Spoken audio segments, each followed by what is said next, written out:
Welcome to the Banker Lamp. Please enjoy the video. You begin by pairing your keyboard to the iPad. This reduces lag and lets Roblox recognize input.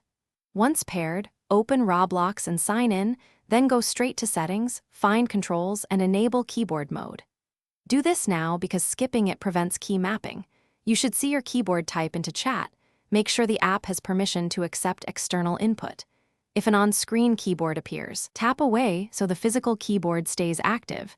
This starts the input process correctly. Next, you map essential keys so movements and actions feel natural. In Controls, assign WASD for movement, space for jump, shift for sprint, and E for interact. This ensures consistent responses.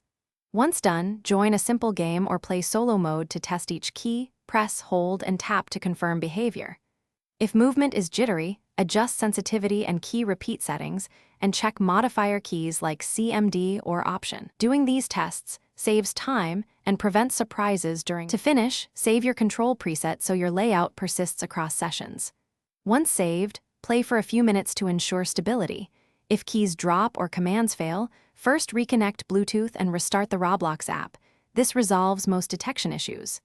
If problems continue, clear the app cache or test a wired keyboard using a compatible adapter to rule out wireless latency. Finally, lower graphics or close background apps to reduce CPU load. These steps fix performance problems and keep your keyboard responsive. Thanks for watching. If this was helpful, leave a like and consider subscribing. See you next time.